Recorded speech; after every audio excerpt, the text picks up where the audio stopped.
പലപ്പോഴും നമുക്കുണ്ടാകുന്ന കൈവേദന, കാലുവേദന, muscle pain, മറ്റുള്ള നമ്മളേതെങ്കിലും ഓട്ടം ചാട്ടം അങ്ങനെയൊക്കെ ചെയ്യുമ്പോൾ കൂടുതലായിട്ട് വേദന എടുക്കുക, നിരന്തരമായിട്ട് കാലിന് മരയിപ്പ് വരിക, കാല് ഉപയോഗിക്കുന്ന സമയങ്ങളിൽ പ്രത്യേകം വേദന എടുക്കുക, നമ്മളുടെ ഹിപ്പിൻ്റെ താഴത്ത് കൂടുതലായിട്ട് വേദന അനുഭവപ്പെടുക, നെഞ്ചിനോട് ചേർന്നുള്ള വേദനകൾ അനുഭവപ്പെടുക. പല കാര്യങ്ങൾക്കും നമ്മുടെ ശരീരത്തിൽ വരുന്ന ബ്ലഡ് സർക്കുലേഷൻ്റെ കുറവ് കൊണ്ടാണ് ഇതുണ്ടാകുന്നത്.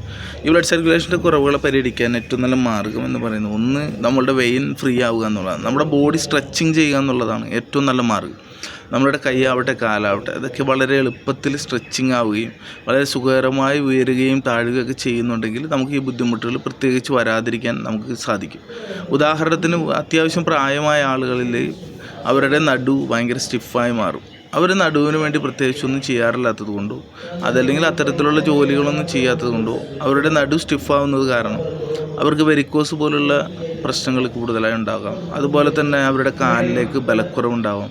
അവരുടെ കാലുകളുടെ മസിൽസിൻ്റെ ഇമ്പ്രൂവ്മെൻറ്റ് കുറയും. കാലുകളുടെ പാദത്തിന് മരയിപ്പു അതല്ലെങ്കിൽ നീർക്കെട്ട് ഉണ്ടാവും. അതുപോലെ തന്നെ അവരുടെ കാലിലെ വിരലുകളിൽ പ്രത്യേകം വേദനകൾ എടുക്കും. ആ വിരലുകൾ നമ്മൾ പിടിച്ച് വലിക്കുക എന്തെങ്കിലും ചെയ്തു കഴിഞ്ഞാൽ ഭയങ്കര വേദനയായിരിക്കും. അതുപോലെ അവരുടെ കാലുകളിലെ നിറം മാറ്റം, വിരലുകളിൽ നിറം മാറ്റം വരുന്നു, അതുപോലെ പാദങ്ങളിൽ നിറം മാറ്റം വരുന്നു. ഇത്തരം ബുദ്ധിമുട്ടുകൾ ഉണ്ടാവാൻ ചാൻസ് ഉണ്ട്.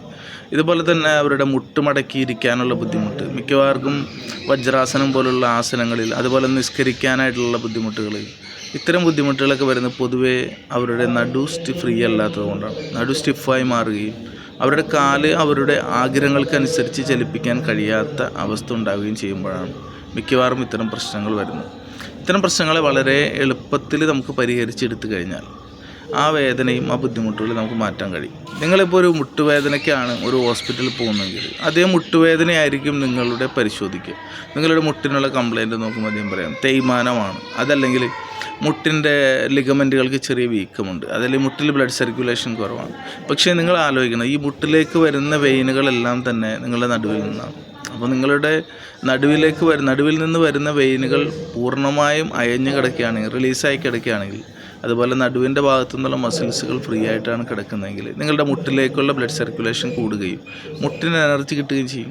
അതല്ല മുട്ടുകളിലേക്കുള്ള എനർജി കിട്ടാതെ നിങ്ങൾ കാൽമുട്ട് ഉപയോഗിച്ച് നടക്കുക, ഓടുക, അല്ലെങ്കിൽ മറ്റെന്തെങ്കിലും ആക്ടിവിറ്റീസിൽ ഏർപ്പെടുക